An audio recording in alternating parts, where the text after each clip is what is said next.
नमस्कार मेरे प्यारे बच्चों, कैसे हैं आप सभी। मैं अभिषेक यादव आप सभी का अपने YouTube चैनल विवेक क्लास पे स्वागत करता हूं। और मुझे उम्मीद है कि आप सभी हष्ट-पुष्ट होंगे और अच्छी तरीके से अपनी तैयारी में लगे हुए होंगे, क्योंकि एग्ज़ाम ज़्यादा दूर नहीं है। अभी फॉर्म की भी लास्ट डेट जा रही है, 30 तारीख लास्ट डेट जो बढ़ा दी गई थी दिल्ली पुलिस की, है ना। और यूपीएसआई का पेपर भी आपका जो है कभी भी हो सकता है, जनवरी वगैरह में, दिसंबर जनवरी वगैरह में कभी भी हो सकता है। तो समय है नहीं आपके पास, आपकी तैयारी सभी की बहुत बेहतर तरीके से चल रही होगी। और इसी तैयारी में आपकी तैयारी में चार चांद लगाने के लिए हम एक जो हमारी सीरीज चल रही थी 15 क्वेश्चन की, जिसमें हम 15 क्वेश्चन प्रैक्टिस क्वेश्चन लेकर आ रहे थे, जिसमें हर टॉपिक से हमारे क्वेश्चन उठे हुए थे। ठीक है, तो उसी में आज हमारी कौन सी क्लास है? क्लास नंबर 5 है। इससे पहले हम कितनी क्लास कर चुके हैं? 4 क्लास कर चुके हैं। एक सीरीज तो हमारी ये चल रही है और एक सीरीज हमारी चल रही है जो हमारी करंट अफेयर्स की है। उसमें भी हमारी जो है 7 क्लास 8 क्लास हमारी आ चुकी हैं। ठीक है, और सारे ही टॉपिक हमारे क्या है? मोस्ट इंपोर्टेंट है। चलिए ज़्यादा समय लेंगे नहीं, आपकी क्लास को आगे बढ़ाते हैं। आज का जो हमारा सबसे पहला क्वेश्चन है, क्वेश्चन नंबर 1 हमारा क्या कहता है? क्वेश्चन नंबर 1 कह रहा है कि अर्ली हिस्ट्री ऑफ इंडिया के लेखक कौन हैं? ठीक है, मोस्ट इंपोर्टेंट क्वेश्चन है, अर्ली हिस्ट्री ऑफ इंडिया। इसके लेखक कौन है? आपके सामने ऑप्शन है। सबसे पहला ऑप्शन है एडम स्मिथ। दूसरे नंबर पर है रस्किन बॉन्ड, उसके बाद है चार्ल्स विल्किंस और उसके बाद है विंसेंट आर्थर स्मिथ। ठीक है, तो इन 4 ऑप्शन में से आपको बताना है कि आपका आंसर क्या होगा। तो इसमें जो हमारा आंसर है वो क्या है? Vincent Arthur Smith. ध्यान रखेंगे, इन्होंने ही ये किताब लिखी है जिसका नाम क्या है? Early history of India. ठीक है ना, याद रखेंगे, मोस्ट इंपोर्टेंट किताब। उसके बाद यदि मैं एडम स्मिथ की बात करता हूं तो ध्यान रखेंगे, एडम स्मिथ से क्वेश्चन आता है। इनकी किताब है जिसका नाम है वेल्थ ऑफ नेशंस। ध्यान रखेंगे, इनकी किताब का नाम क्या है? इनकी किताब का नाम है वेल्थ ऑफ नेशन। ठीक है, वेल्थ ऑफ नेशंस जो है इनकी किताब है, मोस्ट इंपोर्टेंट किताब है। दूसरा है एडम स्मिथ को और हम किस नाम से जानते हैं? इन्हें हम कहते हैं, ध्यान रखेंगे, आधुनिक अर्थशास्त्र का जनक। ये आपको याद रखना है, इनको कहा जाता है आधुनिक अर्थशास्त्र का जनक, इनको कहते हैं। ध्यान रखेंगे, आधुनिक अर्थशास्त्र का जनक इसको कहा जाता है, एडम स्मिथ को ही कहा जाता है, ये याद रखना है आपको। ठीक है ना। उसके बाद इसमें आपको एक ऑप्शन दिया हुआ है रस्किन बॉन्ड, और रस्किन बॉन्ड की एक बहुत ही प्रसिद्ध किताब है जिसका नाम क्या है? It's a wonderful life. ठीक है, इनकी भी एक किताब है जिसका नाम क्या है? इनकी किताब का नाम है इट्स ए वंडरफुल लाइफ। ठीक है ना, इनकी एक किताब है, मोस्ट इंपोर्टेंट किताब है, ये भी बहुत बार पूछी जा चुकी है, रस्किन बॉन्ड की किताब है। इसके बाद आपको यहां से याद रखना है चार्ल्स विल्किंस से, ये भी इंपोर्टेंट है, यहां से क्वेश्चन पूछता है। ये बताइए, भगवत गीता का अंग्रेजी में अनुवाद किसने किया था? तो हमारा आंसर होगा चार्ल्स विल्किंस। ध्यान रखेंगे, इनके बारे में लिख लेते हैं, भगवत गीता का इन्होंने क्या करा था? भगवत गीता का इन्होंने क्या करा था? भगवत गीता का इन्होंने अंग्रेजी में अनुवाद किया था। ध्यान रखेंगे, अंग्रेजी में अनुवाद किया था। ध्यान रखेंगे, अंग्रेजी में अनुवाद किया था। ठीक है ना, याद रखेंगे, भगवत गीता का अंग्रेजी में अनुवाद किस व्यक्ति के द्वारा किया गया है? वो किया गया है चार्ल्स विल्किंस। और अर्ली हिस्ट्री ऑफ इंडिया के राइटर कौन है? Vincent Smith. हमारा आंसर होगा ऑप्शन नंबर डी। ठीक है, चलिए अगले क्वेश्चन की तरफ बढ़ रहे हैं। क्वेश्चन नंबर 2 हमारा क्या कहता है? एक प्रसिद्ध उपन्यास है जिसका नाम है अछूत। अछूत किसके द्वारा लिखा गया था? ऑप्शन है आपके सामने कल्कि कोचलिन, उसके बाद ऑप्शन है आपके सामने शशि थरूर, इसके बाद ऑप्शन है आपके सामने डॉक्टर भीमराव अंबेडकर, और इसके बाद ऑप्शन है मुल्क राज आनंद। तो इन्हीं 4 ऑप्शन में से हमें बताना है कि ये जो अछूत ग्रंथ है इसका राइटर कौन है, इसे लिखा किसने है? तो इसे लिखा है मुल्क राज आनंद ने। इसे लिखा है मुल्क राज आनंद जी के द्वारा जो है इसको लिखा गया है। हमारा आंसर जो होगा वो क्या होगा? मुल्क राज आनंद होगा। आपके मन में डॉक्टर भीमराव अंबेडकर आया है ना। अब डॉक्टर भीमराव अंबेडकर जो ऑप्शन है ये सही नहीं है, सही क्या है? मुल्क राज आनंद। इन्होंने ही अछूत नामक एक ग्रंथ लिखा है, एक उपन्यास लिखा है, आपको याद रखना है। ठीक है ना। यदि मैं डॉक्टर भीमराव अंबेडकर जी की बात करता हूँ तो इन्होंने कुछ ग्रंथ, इन्होंने कुछ किताब लिखी है। तो इनकी किताब के बारे में आपको याद रखना है, इनकी एक किताब है शूद्र कौन थे। ये क्वेश्चन आता है कि शूद्र कौन थे। ध्यान रखेंगे, ये डॉक्टर भीमराव अंबेडकर की किताब है। दूसरा है इनकी एक और किताब है जिसका नाम है जनता। ये जनता भी पत्रिका किसने लॉन्च की थी? डॉक्टर भीमराव अंबेडकर ने। इनकी एक और किताब है जिसका नाम क्या है? मूक नायक। ध्यान रखेंगे मूक नायक भी किसकी है, डॉक्टर भीमराव अंबेडकर, और इनकी एक और किताब है जिसका नाम है बहिष्कृत भारत। ध्यान रखेंगे बहिष्कृत जो है भारत, ये किसकी किताब है, डॉक्टर भीमराव अंबेडकर की, ठीक है ना। ये प्रमुख किताबें हैं डॉक्टर भीमराव अंबेडकर जी की, आपको याद रखनी है, सारी ही इंपॉर्टेंट है, ठीक है ना। उसके बाद मैं शशि थरूर की बात करता हूं। ध्यान रखेंगे इनकी एक किताब है शशि थरूर की, द ग्रेट इंडियन, ध्यान रखेंगे द ग्रेट इंडियन नॉवेल। तो याद रखेंगे द ग्रेट इंडियन नॉवेल किसकी किताब है, ये शशि थरूर की है। और इनकी एक और किताब है जो बहुत बार आपके पेपर के अंदर पूछी जाती है और मोस्ट इंपोर्टेंट है, इस किताब का नाम है मैं हिंदू क्यों हूं। ध्यान रखेंगे इनकी एक किताब है जिसका नाम है मैं हिंदू क्यों हूं। ये किसकी किताब है, ये शशि थरूर की किताब है। ध्यान रखेंगे मैं हिंदू क्यों हूं, ये इनकी किताब है, किसकी, शशि थरूर साहब की है। उसके बाद है कल्कि कोचलिन, कल्कि कोचलिन की किताब है जिसका नाम है एलिफेंट इन द बॉम्ब। ध्यान रखेंगे इनकी किताब है, बहुत बार पूछी जा चुकी है ये भी। ध्यान रखेंगे एलिफेंट इन द बॉम्ब, ठीक है, बॉम्ब। ये किताब सारी हमारी जो है मोस्ट इंपोर्टेंट है, यहाँ पर मैंने लिख दी है। सारी ही किताबें हमारी इंपॉर्टेंट हैं, ध्यान रखना, एक एक किताब को आपको नोट करते हुए चलना है, सारी ही हमारी इंपॉर्टेंट। अगला क्वेश्चन हमारा क्या कह रहा है, क्वेश्चन नंबर 3 हमारा क्या कह रहा है, लैंड ऑफ मैपल लीफ के नाम से किसे जानते हैं। ऑप्शन है आपके सामने, 4 ऑप्शन है, लैंड ऑफ मैपल लीफ के नाम से किसको जानते हैं। ऑप्शन नंबर ए है आपका मिस्र, ऑप्शन नंबर बी है थाईलैंड, ऑप्शन नंबर सी है श्रीलंका, और ऑप्शन नंबर डी है कनाडा। तो आपसे कह रहा है कि ये बताइए लैंड ऑफ मैपल लीफ किसे कहते हैं। तो मेरे बच्चे याद रखेंगे लैंड ऑफ मैपल लीफ के नाम से हम किसको जानते हैं, कनाडा को जानते हैं। किसको जानते हैं, कनाडा को जानते हैं। ध्यान रखेंगे, और कनाडा को हम और क्या कहते हैं, लिली का देश भी कहते हैं। ध्यान रखेंगे लिली का देश किसको कहा जाता है, लिली का देश किसको कहा जाता है, कनाडा को कहा जाता है, जिसकी राजधानी क्या है, ओटावा। दूसरा है कनाडा में यदि आप जाओगे तो कनाडा और किसके लिए प्रसिद्ध है, अखबारी कागज के लिए प्रसिद्ध है, ये भी याद रखना है आपको, ठीक है। अखबारी कागज सबसे ज्यादा कहाँ मिलता है, कनाडा में। इसमें ऑप्शन दिया हुआ है आपको मिस्र, तो ध्यान रखिए मिस्र को हम क्या कहते हैं, नील नदी का वरदान कहते हैं। क्या कहते हैं इसे, नील नदी का वरदान कहते हैं। ध्यान रखेंगे नील नदी का वरदान कहते हैं, इसको मिस्र को कहते हैं। विश्व की सबसे पुरानी सभ्यताओं में से एक सभ्यता है मिस्र की सभ्यता, और ये मिस्र की सभ्यता इसी नील नदी के किनारे पनपी थी, जिस कारण इसको हम नील नदी का वरदान कहते हैं। दूसरा आपको याद रखना है नील नदी विश्व की सबसे लंबी नदी भी है, और ये जो नील नदी है ये भूमध्य सागर में क्या बनाती है, अपना मुहाना बनाती है। दूसरा जल प्रवाह के आधार पर यदि आपसे पूछेगा तो आपको अमेजन नदी लगाना है, नील नहीं लगाना है, ठीक है, इतना इस बात को याद रखना। लेकिन विश्व की सबसे लंबी नदी कौन सी है, नील नदी, ठीक है ना, मिस्र से होकर जाती है। ये नीली नील और सफेद नील से मिलकर बनती है, ठीक है। जो क्लास में हम समझेंगे नदी के बारे में, तब मैं आपको बताऊंगा कि नीली नील नदी कहाँ से निकलती है और सफेद नील नदी कहाँ से निकलती है, और इन दोनों नदियों का संगम कहाँ होता है। जहां इनका संगम होता है वहां पर डैम कौन सा है, और उसी डैम पर विश्व की सबसे बड़ी आर्टिफिशियल लेक बनती है, ठीक है। थाईलैंड को यदि हम देखें तो इसे हम क्या बोलते हैं, सफेद हाथी की भूमि बोलते हैं। ध्यान रखेंगे सफेद हाथी की भूमि किसको बोलते हैं, सफेद हाथी की भूमि हमने किसको बोला है, ध्यान रखेंगे थाईलैंड को बोला है। दूसरा इसे हम क्या कहते हैं मेरे बच्चा, एशिया का पेरिस कहते हैं। ध्यान रखेंगे एशिया का पेरिस किसको कहा जाता है, थाईलैंड को कहा जाता है। ध्यान रखना एशिया का पेरिस किसे कहते हैं, इसे कहते हैं थाईलैंड को। श्रीलंका को क्या बोलते हैं, ध्यान रखेंगे हिंद महासागर का मोती बोलते हैं। याद रखेंगे हिंद महासागर का मोती किसको कहा जाता है, हिंद महासागर का मोती, तो मेरे बच्चा श्रीलंका को कहा जाता है। दूसरा इसे भारत की चाय की बूंद भी कहते हैं। ध्यान रखिए श्रीलंका को क्या बोलते हैं, भारत की चाय बूंद भी बोलते हैं इसको। ध्यान रखेंगे भारत की चाय की बूंद किसको बोला जाता है, श्रीलंका। श्रीलंका और भारत के बीच आप देखोगे एक जल संधि है जिसका नाम क्या है, पाक जल संधि, याद रखना है आपको। और ये जो पाक जल संधि है ये भारत और श्रीलंका के मध्य है, ठीक है, याद रखेंगे।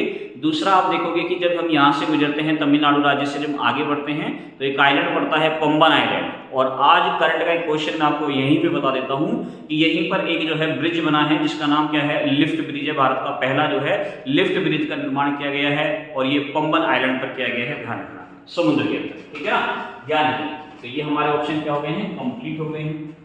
उसके बाद क्वेश्चन नंबर 4 हमारा क्या कह रहा है, स्टैच्यू ऑफ वन मैंस कहाँ स्थित है, स्टैच्यू ऑफ वन मैंस, ठीक है। स्टैचू ऑफ वन नेंस कहां पर स्थित है? ऑप्शन है आपके सामने मध्य प्रदेश, बी ऑप्शन है राजस्थान, सी ऑप्शन है आंध्र प्रदेश, डी ऑप्शन है गुजरात। तो आपसे क्वेश्चन पूछ रहा है कि बताओ स्टैचू ऑफ वन नेंस कहां है। तो मेरे बच्चा स्टैचू ऑफ वन नेंस कहां पर है? याद रखिए ये मध्य प्रदेश राज्य के अंदर है, ध्यान रखिए मध्य प्रदेश राज्य में।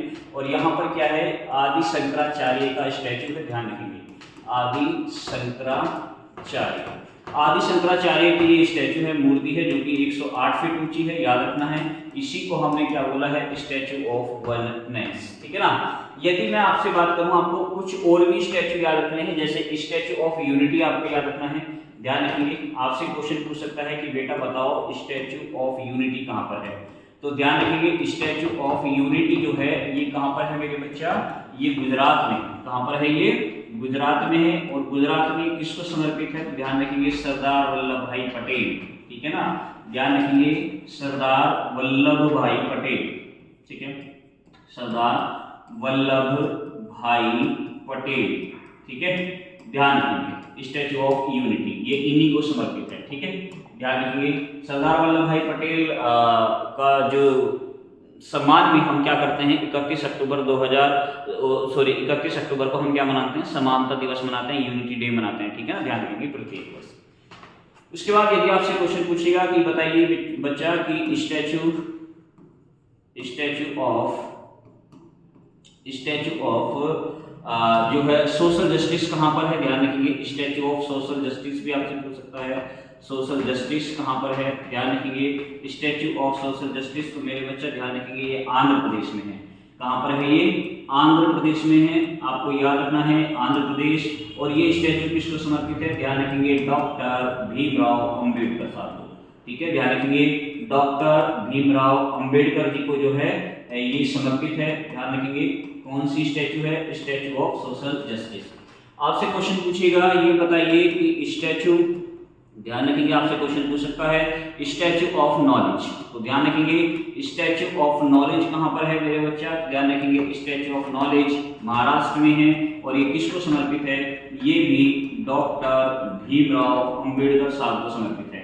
डॉक्टर भीमराव अंबेडकर जी को ये समर्पित है, ध्यान रखेंगे, ठीक है।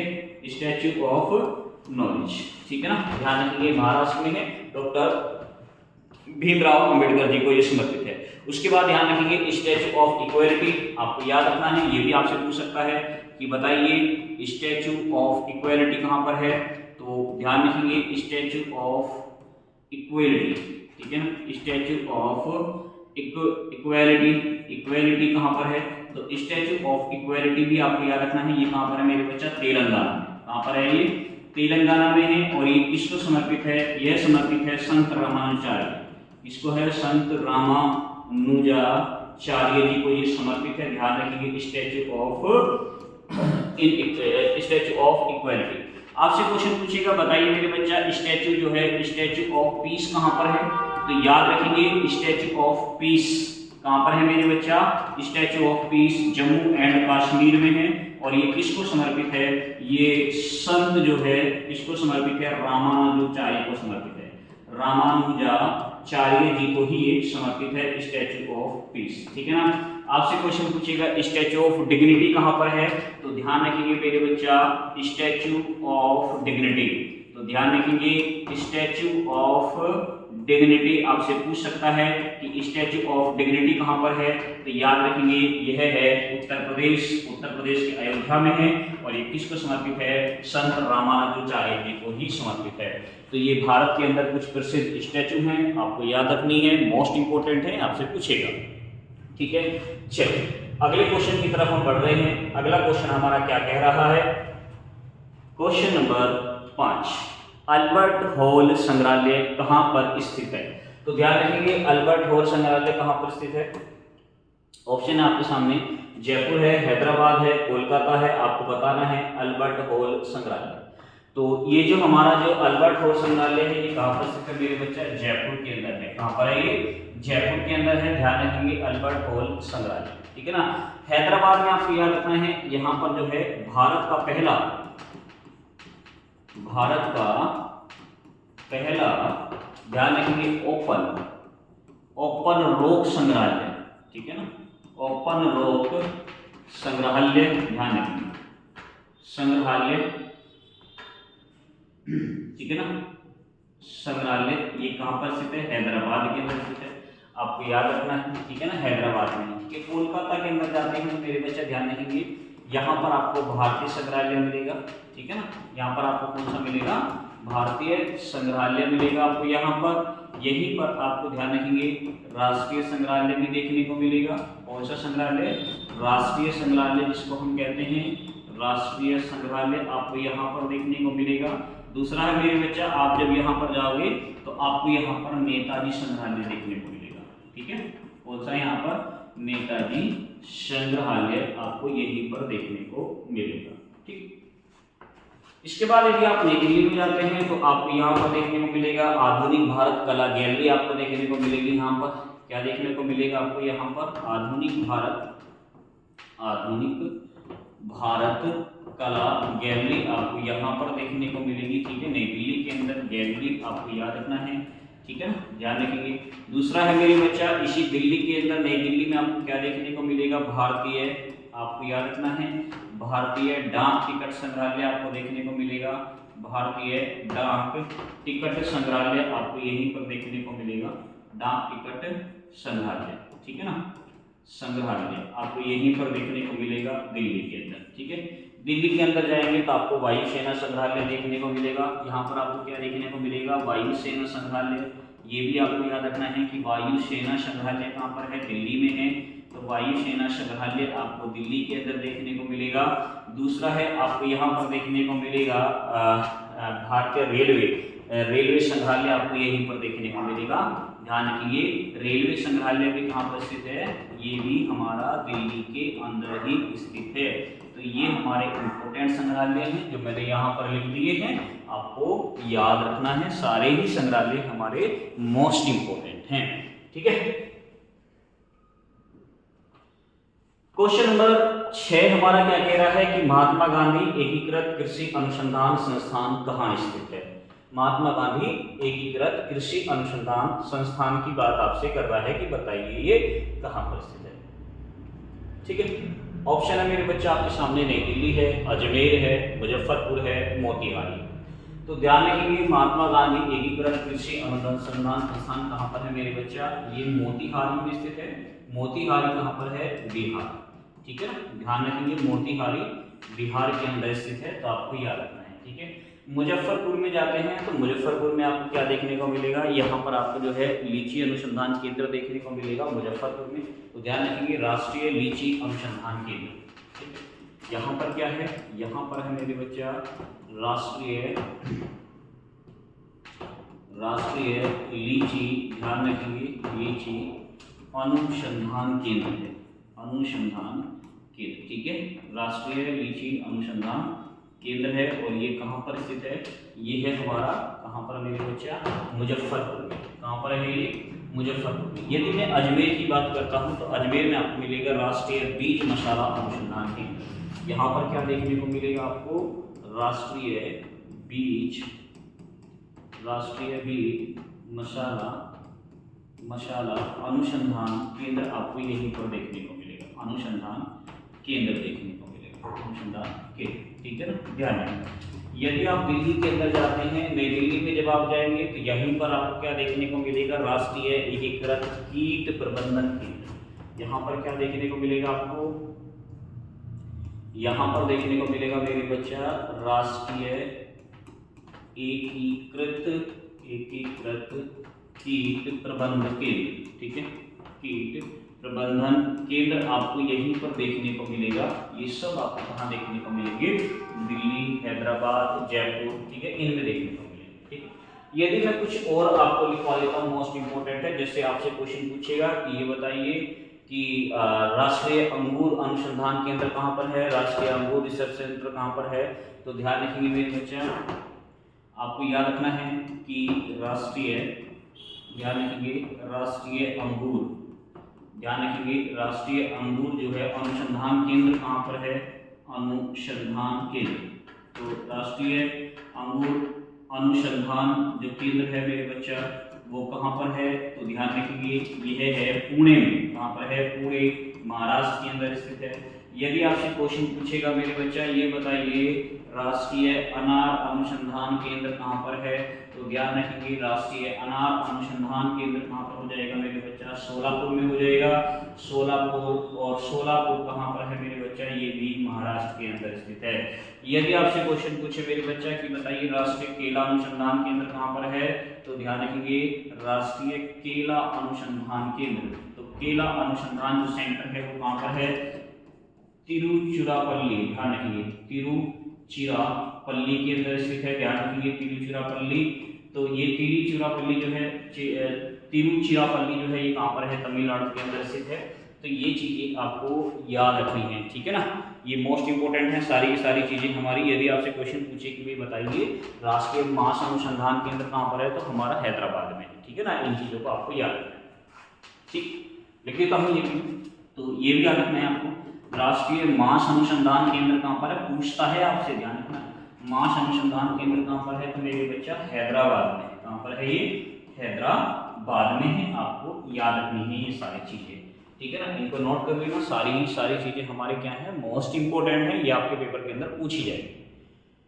अगला क्वेश्चन हमारा, क्वेश्चन नंबर 7 हमारा क्या कह रहा है कि बताइए भारत की सबसे बड़ी कृत्रिम झील कौन सी है। आर्टिफिशियल झील की बात कर रहा है। कृत्रिम का मतलब क्या होता है, देखो एक तो चीज होती है कोई नेचुरल चीज है, मतलब जो प्रकृति ने बनाई है, एक वो है जो मनुष्य ने बनाई है, उसी को हम आर्टिफिशियल बोलते हैं, है ना। तो ऑप्शन आपके सामने चिल्का झील, पुलिकट झील, वेम्बनाड झील, गोविंद सागर झील। गोविंद सागर झील, वेम्बनाड झील भारत की सबसे बड़ी आर्टिफिशियल है, इनमें से कोई नहीं है ऑप्शन में हमारी। कोई बात नहीं, ऑप्शन में नहीं है तो हम लिखवा देते हैं, ठीक है। तो आपसे क्वेश्चन पूछ रहा है कि भारत की सबसे बड़ी कृत्रिम झील कौन सी है, तो मेरे बच्चा याद रखेंगे भारत की सबसे बड़ी कृत्रिम झील है गोविंद वल्लभ पंत सागर झील। कौन सी है, गोविंद वल्लभ पंत सागर झील। ध्यान रखेंगे गोविंद वल्लभ पंत सागर झील। और ये मेरे बच्चा कहाँ पर है, उत्तर प्रदेश में है। उत्तर प्रदेश में कौन सी नदी पर है, तो ध्यान रखेंगे ये रिहंद नदी पर है। कौन सी नदी पर है मेरे बच्चा, रिहंद नदी पर है। और आपको ये भी याद रखना है कि यह रिहंद नदी सोन नदी की सहायक नदी है। किसकी है, सोन नदी की जो है, नदी की सहायक नदी है, ठीक है ना, सोन नदी की सहायक नदी है, ध्यान रखिए। या आप ये कह सकते हैं कि ये गंगा नदी की उप सहायक नदी है। कौन सी नदी, रिहंद नदी, ठीक है ना, ध्यान रखिए। सोन नदी गंगा की एकमात्र ऐसी सहायक नदी है जो दक्षिण से उत्तर दिशा की तरफ प्रवाहित होती है, ठीक है ना। सोन नदी किसमें मिल जाती है, गंगा में। और जहां गंगा और सोन नदी का संगम होता है उसी शहर को हम क्या बोलते हैं, पटना, जिसे प्राचीन काल में पाटलिपुत्र के नाम से जाना जाता था। ध्यान रखेंगे जब हर्नियक डायनेस्टी रूल कर रही थी और हर्नियक डायनेस्टी में जब अजातशत्रु आया था तो उसने पाटलिपुत्र की संरचना को तैयार किया और उदय में इस शहर को बसाया। उसके बाद जब शेरशाह सूरी का शासनकाल आएगा तो शेरशाह सूरी इसका नाम बदलकर पटना कर देगा, ध्यान रखेंगे। और जो जिसे आज हम बिहार राज्य कहते हैं, इसी बिहार का पुराना नाम है मगध साम्राज्य। अब ये सोचने वाली बात है कि प्राचीन काल में जब महाजनपद काल था तो उस समय सर्व शक्तिशाली क्षेत्र था मगध, इसे आज हम बिहार कहते हैं। और उसके बाद यदि हम देखें, मगध यानी बिहार क्षेत्र का ऐतिहासिक दृष्टि से सबसे बड़ा योगदान रहा है भारत के अंदर। और आज ही आप देखते हो कि बिहार के अंदर जब हम जाते हैं तो बाढ़ आती रहती है, जबकि आप देखोगे कि सबसे ज़्यादा उपजाऊ भूमि आपको बिहार के अंदर ही देखने को मिलेगी, क्योंकि बहुत सारी नदियों का संगम होता है वहाँ पर। हर साल नदियों के द्वारा वहाँ पर नवीन जलोढ़ मिट्टी लाई जाती है, और नवीन जलोढ़ मिट्टी क्या होती है, कृषि के लिए बहुत ज़्यादा उपयोगी होती है, ठीक है ना। लेकिन आज जिनको हम ये कह देते हैं कि वहाँ का कल्चर बैक है, वहाँ की एजुकेशन बैक है, तो ये सोचने वाली बात है कि जो इतिहास में इतने अपने शीर्ष पर था, आज वो राज्य कहाँ है ना, ये सोचने वाली बात है। और मैं मानता हूँ कि बिहार को यदि आप पढ़ोगे तो बिहार एक ऐसा क्षेत्र है जिसने इस भारत को एक से एक बढ़कर नेता दिया है। डॉक्टर राजेंद्र प्रसाद बिहार से ही थे, ध्यान रखना, ठीक है। महात्मा गांधी जी ने भी जब सबसे पहले अपना सत्याग्रह मूवमेंट किया था तो बिहार में ही स्टार्ट किया, सोचने वाली बात है, ठीक है ना। तो गोविंद वल्लभ पंत सागर झील कहाँ पर है, ये रिहंद नदी पर है, उत्तर प्रदेश राज्य में सोन नदी की साइड में। चिल्का झील, तो मेरे बच्चा चिल्का झील कहाँ पर है, आपको याद रखना है, ये ओडिशा के अंदर है, याद रखिए कहाँ पर है, ये ओडिशा में है। दूसरा आपको मैं बता देता हूँ चिल्का झील के बारे में, तो ध्यान रखेंगे यह है भारत का सबसे बड़ा लैगून। क्या है? यह है भारत का सबसे बड़ा लैगून। ठीक है, भारत का सबसे बड़ा क्या है ये लैगून है, चिल्का लेक। ध्यान रखेंगे जो कि भारत के पूर्वी तट पर, कौन से तट पर है? पूर्वी तट पर। सागर के द्वारा लाए गए जल से झील का निर्माण हुआ है और इसी कारण इसको लैगून कहते हैं। और पश्चिमी घाट पर जितनी भी झीलें बनी हुई हैं पूर्वी घाट पर उनको लैगून, और पूर्वी घाट पर बनी हुई झीलों को जो पूर्वी घाट पर जो बनी हुई है उनको लैगून कहते हैं, और जो पश्चिमी घाट पर बनी हुई है उनको हम कयाल कहते हैं। ठीक है ना, ध्यान रखिए। पुलिकट झील आपको याद रखना है मेरे बच्चा, 2 राज्य में है। कौन कौन से में है? एक तो ये आंध्र प्रदेश राज्य में है, ये पूछता है आपसे, आंध्र प्रदेश राज्य, और प्लस में कौन से राज्य में? तमिलनाडु राज्य के अंदर विस्तारित है, तमिलनाडु राज्य के अंदर विस्तारित है। यहां से आपको याद रखना है कि यह भारत का दूसरा सबसे बड़ा लैगून है। ध्यान रखेंगे यह है भारत का दूसरा सबसे बड़ा लैगून, दूसरा सबसे बड़ा लैगून है। ध्यान रखेंगे सबसे बड़ा लैगून है कौन सा है? ये है हमारा पुलिकट झील है। ध्यान रखेंगे भारत का दूसरा सबसे बड़ा लैगून है पुलिकट झील, आपको याद रखना है। ठीक है, वेम्बनाड झील को यदि हम देखते हैं तो मेरे बच्चा कहाँ पर है? केरल राज्य के अंदर है। कहाँ पर है? केरल राज्य के अंदर है। और ध्यान रखेंगे भारत का सबसे बड़ा कयाल है, भारत का सबसे बड़ा कयाल है। ध्यान रखेंगे भारत का सबसे बड़ा कयाल है, आपको याद रखना है। वेम्बनाड लेक के बारे में ये याद रखनी चीजें। ठीक है, भारत का सबसे बड़ा कयाल है, भारत की सबसे बड़ी झील भी है। ध्यान रखेंगे वेम्बनाड। दूसरा है गोविंद सागर झील। ध्यान रखेंगे मेरे बच्चा हिमाचल प्रदेश में है, और कौन सी नदी पर है? ये सतलुज नदी पर है। कौन सी नदी पर है? सतलुज नदी पर है, याद रखेंगे सतलुज नदी पर। तो सतलुज नदी जो आप देखते हो ना, तो सतलुज नदी जो है इस पर एक डैम बना हुआ है जिसका नाम क्या है? भांगड़ा नागल बांध। और इसी भांगड़ा नागल बांध के कारण यहाँ पर एक झील का निर्माण हुआ है जिसका नाम क्या है? गोविंद सागर झील। ठीक है ना, ध्यान रखेंगे। तो ये प्रसिद्ध चीजें हैं, मैंने आपको बता दी इनके बारे में थोड़ा थोड़ा।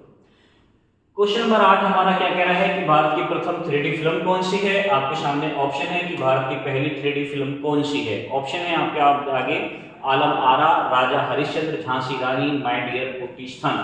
तो ध्यान रखिए भारत की जो पहली 3D मूवी है इसका नाम क्या है? माय डियर कुट्टिस्थान। ध्यान रखेंगे माय डियर कुट्टिस्थान 1984 में बनी थी। भारत की सबसे पहली क्या है? ये भारत की सबसे पहली जो है 3D मूवी है। ध्यान रखेंगे 1984 में बनी थी। यदि मैं आलम आरा की बात करता हूं तो ध्यान रखेंगे भारत की पहली बोलती फिल्म है, भारत की पहली, ध्यान रखेंगे भारत की पहली बोलती फिल्म है आलम आरा, बोलती फिल्म है, आपको याद रखना है। ठीक है, आलम आरा। ठीक है, कब? 1931 में, 1931 ईस्वी में इसको बनाया गया था। राजा हरिश्चंद्र की यदि मैं बात करता हूं तो ध्यान रखेंगे भारत की पहली मूक फिल्म है, भारत की पहली मूक फिल्म है। ध्यान रखेंगे भारत की पहली मूक फिल्म है जिसको जो है 1913 ईस्वी में बनाया गया था। और 1913 ईस्वी में इसको बनाया किसने था? दादा साहिब फाल्के। ध्यान रखेंगे किसने बनाया था? दादा साहिब फाल्के जी के द्वारा इसको जो है बनाया गया था। ध्यान रखेंगे, ठीक है ना। उसके बाद झांसी रानी को देखते हैं तो भारत की सबसे पहली टेक्निकल फिल्म है। ध्यान रखेंगे क्या है ये? भारत की सबसे पहली टेक्निकल फिल्म है, 1950 में बनी थी। सबसे पहली जो है क्या है ये? सबसे पहली टेक्निकल फिल्म है। ध्यान रखेंगे टेक्निकल फिल्म है भारत की सबसे पहली। ध्यान रखेंगे कब बना था इसको?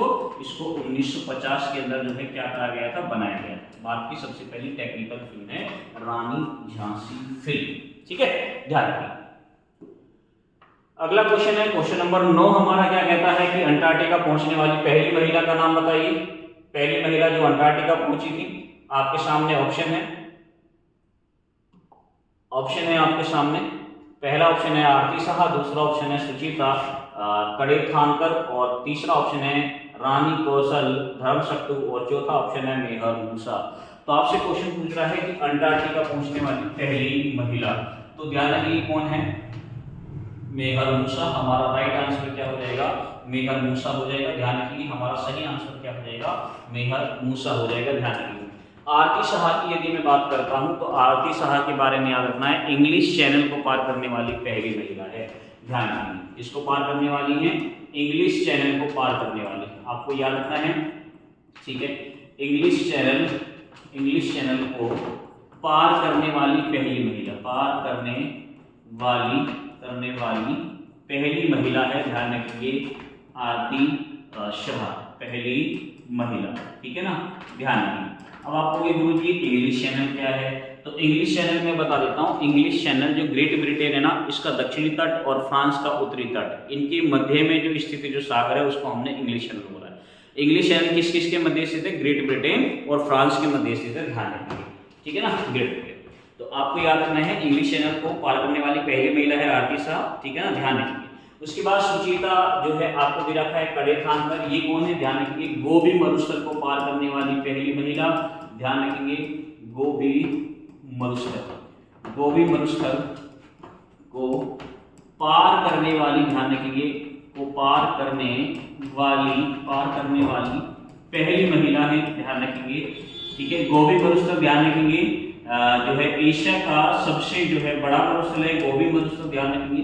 गोबी मरुस्थल कहाँ पर स्थित है, मंगोलिया के अंदर स्थित है, ध्यान रखिए। गोबी मरुस्थल कहाँ पर है, मंगोलिया में। और इस मरुस्थल का विस्तार जो चाइना के अंदर है, इसी को हमने तकलामकान का मरुस्थल बोला है। क्या बोला है, तकलामकान। उसके बाद है रीना कौशल धर्मशक्तु, तो ध्यान रखिए रीना कौशल धर्मशक्तु कौन है, ये है जो है दक्षिणी ध्रुव पर पहुंचने वाली पहली महिला, ध्यान रखिए। कहाँ पर पहुंचने वाली, दक्षिणी ध्रुव पर पहुंचने वाली, दक्षिणी ध्रुव पर पहुंचने वाली, दक्षिणी ध्रुव पर पहुंचने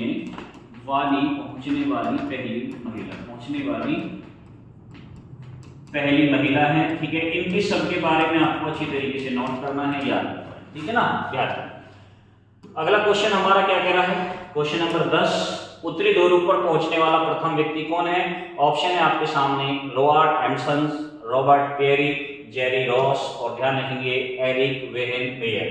आपके सामने क्वेश्चन है, बताइए उत्तरी ध्रुव पर पहुंचने वाला पहला व्यक्ति कौन है। तो ध्यान रखेंगे ऑप्शन है हमारे, और इसका सही आंसर क्या होगा, उत्तरी ध्रुव पर पहुंचने वाला पहला व्यक्ति है रॉबर्ट पेरी। ये कहाँ के रहने वाले हैं मेरे बच्चा, अमेरिका। कहाँ के रहने वाले हैं, अमेरिका के रहने वाले हैं, ध्यान रखेंगे। और रोवाल्ड एम्सन कहाँ के रहने वाले हैं, नॉर्वे के रहने वाले हैं। इनके बारे में भी आपको याद रखना है। ये कौन है मेरे बच्चा, ये है दक्षिणी ध्रुव पर पहुंचने वाले पहले व्यक्ति। यानी कि अभी हमने लास्ट क्वेश्चन में पढ़ा था दक्षिणी ध्रुव पर पहुंचने वाली पहली महिला। अब हम व्यक्ति भी पढ़ लेते हैं, पर ध्यान रखेंगे दक्षिणी ध्रुव पर पहुंचने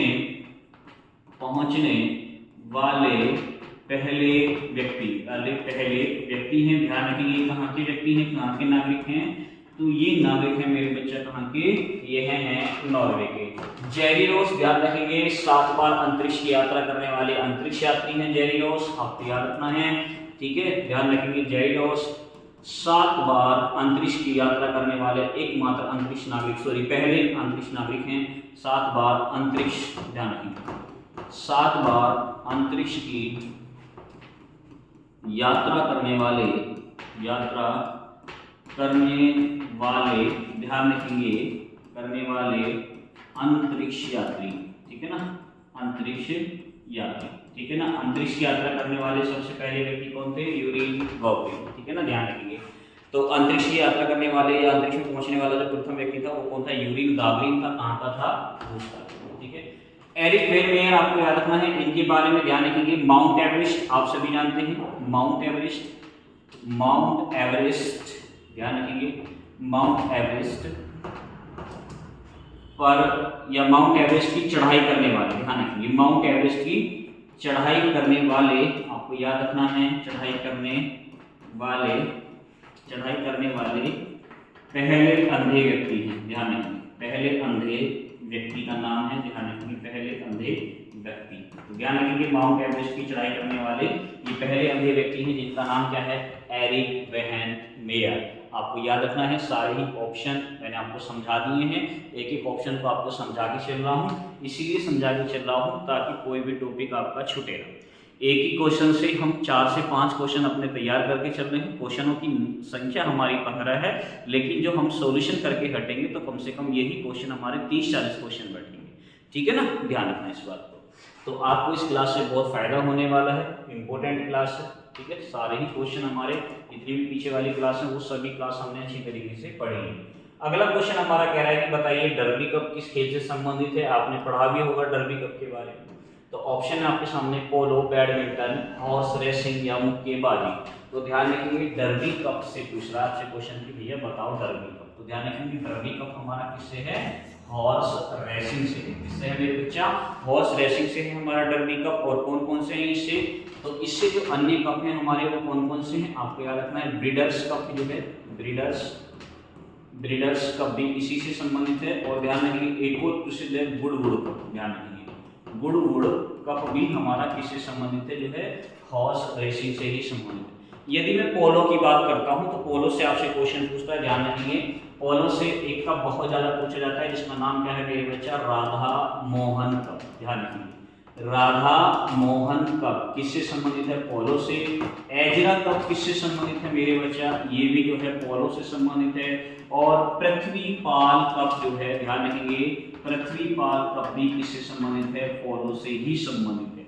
इसके बाद आपके पास सामने ऑप्शन है बैडमिंटन। बैडमिंटन की जो है मोस्ट इंपोर्टेंट है, ध्यान रखेंगे थॉमस कप। ध्यान रखेंगे बैडमिंटन से याद रखेंगे थॉमस कप बैडमिंटन का है, ध्यान रखेंगे थॉमस कप। उबेर कप भी किससे संबंधित है मेरे बच्चा, उबेर कप ध्यान रखेंगे बैडमिंटन से ही संबंधित है। ध्यान रखेंगे चाइना कप किससे संबंधित है, ध्यान रखेंगे चाइना कप भी जो है, चाइना कप जो है किससे संबंधित है मेरे बच्चा, चाइना कप भी जो है बैडमिंटन से ही है।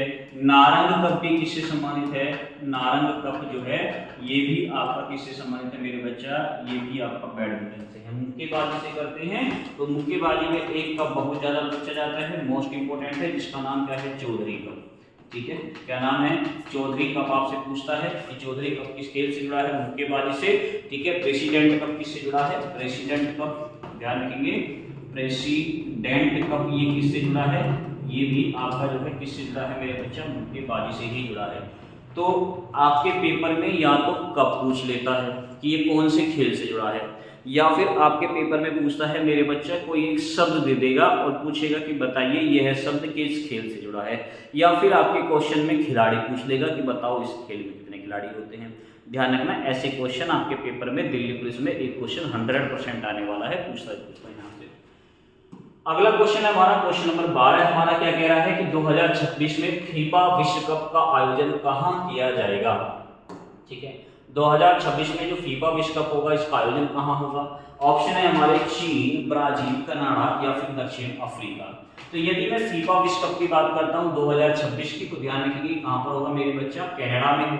कहाँ पर होगा, कनाडा। क्या सिर्फ कनाडा में होगा, नहीं, तो ध्यान रखिए इसके साथ और कौन कौन सी कंट्री है, एक तो मेरे बच्चा यूएसए है और एक कौन सी है, मैक्सिको। एक कौन सी है, मैक्सिको। तो 2026 में जो फीफा वर्ल्ड कप होगा ये 3 कंट्री के अंदर क्या होगा, होस्ट किया जाएगा, कनाडा, यूएसए और मैक्सिको। यदि मैं फीफा की बात करता हूं तो ध्यान रखेंगे फीफा से क्वेश्चन आपके पेपर के अंदर पूछता है कि फीफा की स्थापना, ध्यान रखेंगे फीफा की स्थापना। तो ध्यान रखेंगे फीफा की स्थापना कहाँ हुई थी, ध्यान रखेंगे फीफा की स्थापना, तो आपको याद रखना है फीफा की स्थापना कहाँ पर हुई थी मेरे बच्चा, फ्रांस में हुई थी। कहाँ हुई थी, फ्रांस में हुई थी, ध्यान रखेंगे। और सबसे पहला जो फीफा कप खेला गया था, यानी जो पहला फीफा विश्व कप हुआ था, ये भी क्वेश्चन आपसे पूछता है कि पहला फीफा विश्व कप ये कब खेला गया था। तो पहला फीफा विश्व कप मेरे बच्चा 1930 में खेला गया था। और कहाँ खेला गया था, उरुग्वे में खेला गया था। ठीक है, ध्यान रखिए कहाँ खेला गया था, उरुग्वे में खेला गया था। यदि आपसे क्वेश्चन पूछे कि बताइए फीफा का हेडक्वार्टर कहाँ पर है मेरे बच्चा, तो ध्यान रखेंगे फीफा का हेडक्वार्टर है कहाँ पर, ज्यूरिख। और ये ज्यूरिख कहाँ पड़ता है, ज्यूरिख पड़ता है स्विट्जरलैंड में। कहाँ पर पड़ता है ये, स्विट्जरलैंड के अंदर पड़ता है, ध्यान रखेंगे ज्यूरिख, स्विट्जरलैंड में पड़ता है ज्यूरिख, जहाँ पर फीफा का हेडक्वार्टर है, ध्यान रखना। ठीक है, ये आपसे 2026 की बात कर रहा है। आपसे क्वेश्चन पूछ सकता है कि बताइए 2022 में फीफा विश्व कप कहाँ हुआ था। तो ध्यान रखिए 2022 में फीफा जो विश्व कप हुआ था ये कहाँ पर हुआ था, अर्जेंटीना में हुआ था। ध्यान रखिए कहाँ पर हुआ था, अर्जेंटीना में हुआ था 2022 फीफा विश्व कप। पहला कब हुआ है, 1930 में उरुग्वे में हुआ है। इसका हेडक्वार्टर कहाँ पर है, अब आपको कमेंट करके बताना है कि फीफा के वर्तमान के अध्यक्ष कौन है। यदि आपने तैयारी है, आपकी तैयारी है दिल्ली पुलिस की या फिर यूपीएसआई की, तो ध्यान रखना दिल्ली पुलिस में तो आपसे पूछ सकता है कि भाई बताओ फीफा के वर्तमान के अध्यक्ष कौन है, क्योंकि ये वही व्यक्ति हैं जो पहले थे, इनको दोबारा से नियुक्त कर दिया 2023 में। ठीक है ना, ध्यान रखना। चलिए अगला क्वेश्चन हमारा क्या कह रहा है, क्वेश्चन नंबर आली क्लास का क्वेश्चन नंबर 13 कह रहा है कि यूएस ओपन का आयोजन किस माह में किया जाता है। यूएस ओपन का आयोजन किस माह में किया जाता है, आपसे ये क्वेश्चन पूछ रहा है। तो देखो मैं आपको एक चीज बता देता हूँ, आपके पेपर में जो पूछता है और बार बार आपसे पूछा जाता है कि भाई बताओ ये खेल कौन से माह में खेला जाता है। ठीक है, बैडमिंटन से जुड़े हमारे जो है ध्यान रखेंगे 4 हमारे ओपन होते हैं, Australian open, French open, Wimbledon open और यूएस ओपन। तो आपको ध्यान रखना है मेरे बच्चा, जनवरी महीने में जो खेला जाता है वो खेला जाता है कौन सा, ऑस्ट्रेलियन ओपन। ध्यान रखेंगे कौन सा, ऑस्ट्रेलियन ओपन खेला जाता है। ध्यान रखेंगे ऑस्ट्रेलियन ओपन जो है ये कौन से माह में खेला जाता है, जनवरी माह में। इसके बाद मई जून में जो खेला जाता है मेरे बच्चा, तो ध्यान रखेंगे फ्रेंच ओपन खेला जाता है। आपको याद रखना है कौन सा खेला जाता है, फ्रेंच ओपन खेला जाता है। ठीक है, ध्यान रखेंगे। उसके बाद जो जून जुलाई में खेला जाता है विंबलडन ओपन खेला जाता है। ठीक है, कौन सा गेम खेला जाता है, विंबलडन ओपन खेला जाता है। आपको याद रखना है, ठीक, विंबलडन ओपन खेला जाता है। कब खेला जाता है, जून जुलाई में। अगस्त सितंबर में जो खेला जाता है मेरे बच्चा, सबसे लास्ट में ये खेला जाता है मेरे बच्चा यूएस ओपन। ध्यान रखिए यूएस ओपन खेला जाता है। ये सारे गेम हमारे चारों के चारों जो हमारे कप हैं गेम ये किससे जुड़े हैं, हमारे बैडमिंटन से। अब सवाल ये है, इनके मैदान आपसे कभी पूछ लेता है, तो ध्यान रखिए ऑस्ट्रेलियन ओपन हमारा हार्ड कोर्ट के अंदर खेला जाता है। आपको याद रखना है ये कहाँ कौन से मैदान में खेला जाता है, हार्ड कोर्ट में खेला जाता है। फ्रेंच ओपन जो खेला जाता है मेरे बच्चे ध्यान रखिए ये क्ले कोर्ट में खेला जाता है। क्ले कोर्ट में यानी जो मिट्टी का जो कोर्ट बना होता है क्ले कोर्ट में खेला जाता है। ध्यान रखिए मिट्टी के मैदान में खेला जाता है। विंबलडन कप कहाँ पर खेला जाता है, तो मेरे बच्चा घास के मैदान में खेला जाता है, घास कोर्ट में खेला जाता है। आपको याद रखना है घास कोर्ट में खेला जाता है। ध्यान रखिए और यूएस ओपन जो खेला जाता है ये हार्ड कोर्ट में खेला जाता है। ठीक है ना, ध्यान रखिए। अब इनके कभी कभी आपके पेपर के अंदर क्रम लगाने के लिए देता है कि क्रम से लगाओ महीने। ठीक है, तो मैंने आपको क्रम भी लिखवा दिया। सबसे पहले जब साल की शुरुआत होती है तो ऑस्ट्रेलियन ओपन, ठीक है, फ्रेंच ओपन, उसके बाद विंबलडन, सबसे अंतिम रूप से यूएस ओपन खेला जाता है। ठीक है, कभी कभी क्वेश्चन ऐसे पूछ लेता है कि साल में अंत में इन चारों में से कौन सा गेम खेला जाता है, शुरुआत में कौन सा गेम खेला जाता है। अब ये सारे ही गेम हमारे हो चुके हैं, ध्यान रखना इस बात को। अब ऑस्ट्रेलियन ओपन किसने जीता है, French open, Wimbledon open, US open किसने जीता है, करंट अफेयर्स का आपका क्वेश्चन है, तो इनको अच्छी तरीके से पढ़ के जाना है कि इनको किस किसने जीता है।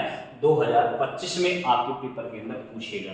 क्वेश्चन नंबर 14 हमारा क्या कह रहा है आज का, ये कह रहा है कि वाटर पोलो में कितने खिलाड़ी होते हैं। ऑप्शन है आपके सामने 7, 9, 11, 6। तो ध्यान रखिए वाटर पोलो और पोलो दोनों में खिलाड़ी अलग अलग होते हैं। तो ध्यान रखिए मेरे बच्चा वाटर पोलो में जो खिलाड़ी होते हैं कितने होते हैं, 7 होते हैं। कितने होते हैं, 7। तो ध्यान रखिए वाटर पोलो में जो खिलाड़ी है 7। यदि आपसे क्वेश्चन पूछेगा कि बताओ मेरे बच्चा पोलो में कितने खिलाड़ी होते हैं, तो आप कहोगे गुरुजी पोलो में तो 4 खिलाड़ी होते हैं। कितने होते हैं, 4। ध्यान रखिए। यदि आपसे क्वेश्चन पूछे कि भैया बताओ खो खो में कितने खिलाड़ी होते हैं, तो मेरे बच्चा खो खो में कितने खिलाड़ी होते हैं, 9 खिलाड़ी होते हैं।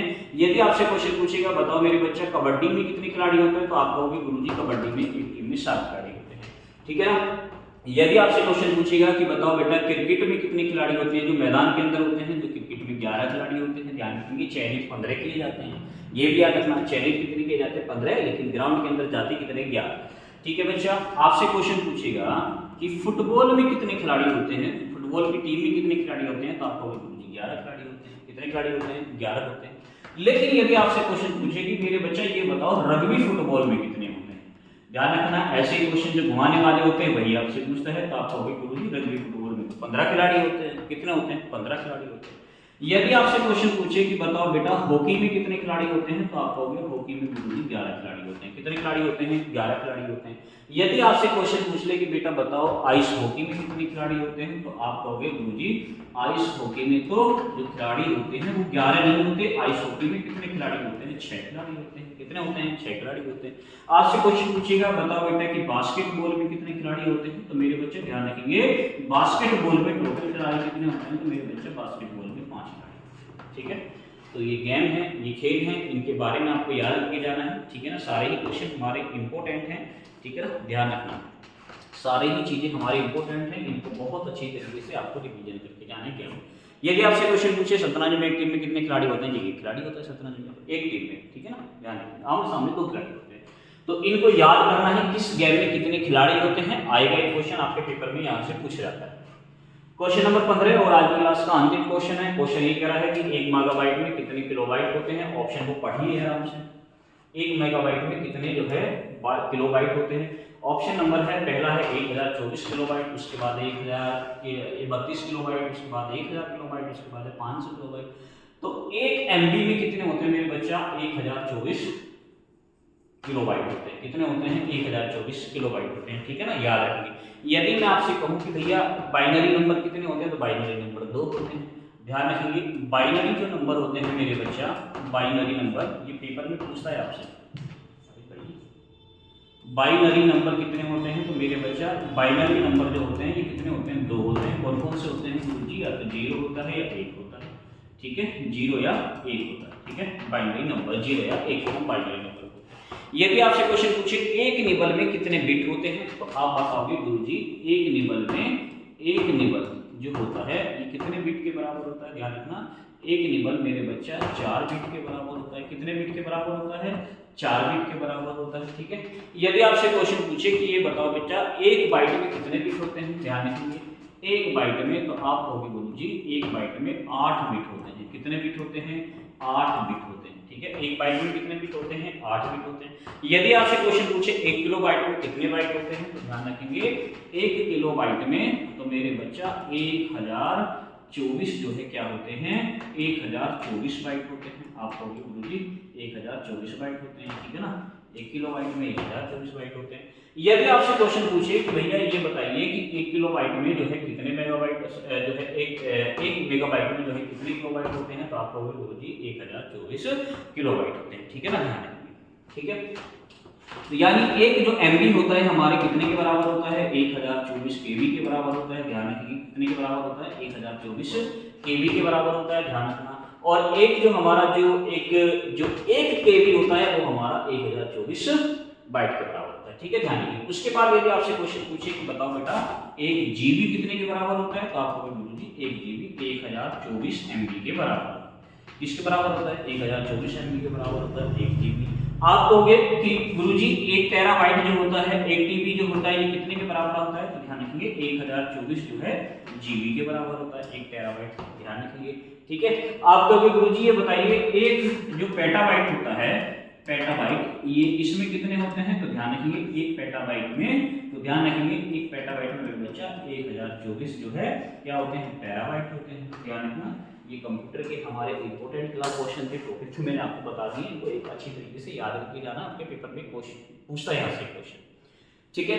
तो ये आज की क्लास के मेरे बच्चा 15 क्वेश्चन थे और सभी क्वेश्चन हमारे मोस्ट इंपोर्टेंट हैं। इनका रिवीजन आपको अच्छी तरीके से करके जाना है, ठीक है। और बस मेरी आप सभी से यही प्रार्थना है कि अपनी तैयारी में जो है बिल्कुल भी जो है कमी ना आने दें, स्कोर बढ़ाएं, ग्रोथ करें। यदि आप दिन में 4 घंटा पढ़ रहे हैं तो इसको 5 घंटा कर दें, 6 घंटा कर दें, क्योंकि कंपटीशन है और ये सच्चाई है कि कंपटीशन बहुत ज़्यादा है। और इसी कंपटीशन से बाहर निकलने के लिए आपको कुछ अलग तरीके से सोचना पड़ेगा, भेड़ चाल नहीं चलेगी। अलग तरीके से सोचने का मतलब है कि आपको प्रैक्टिस क्वेश्चन ज़्यादा से ज़्यादा लगाने पड़ेंगे, टेस्ट एनालाइज करने पड़ेंगे, टेस्ट लगाने पड़ेंगे, ठीक है ना। और एक और चीज़ मैं आप सभी को बता देता हूँ कि हम एक और चीज़ करने जा रहे हैं कि हमारी जो ऑफलाइन क्लास होती है ना मेरा बेटा, ऑफलाइन क्लास भी हम चलाते हैं सिकंदराबाद के अंदर। तो ऑफलाइन क्लास में जो हम दिल्ली पुलिस के टेस्ट करा रहे हैं, प्रैक्टिस टेस्ट करा रहे हैं, ठीक है ना, 15-20 हम प्रैक्टिस टेस्ट करा रहे हैं। अभी उसमें फिर सेक्शनल टेस्ट हमारे चलेंगे, तो उन सभी टेस्टों को हम एनालाइज करने वाले हैं अपने ही यूट्यूब चैनल पर। तो तैयार हो जाइए और देखते हैं कि उन टेस्ट में कौन बच्चा कितने नंबर कर पाता है, कितने बता पाता है। यूट्यूब चैनल पर हम उसको क्या करेंगे, सोल्व करेंगे विवेक क्लासेस के जो हमारे जो प्रैक्टिस क्वेश्चन है, ठीक है। फिर मुलाकात करेंगे आपसे, तब तक आप सभी जो है अपने हंसते रहिए, मुस्कुराते रहिए और अपनी तैयारी को आगे बढ़ाते रहिए। तब तक के लिए नमस्कार, जय हिंद, जय भारत।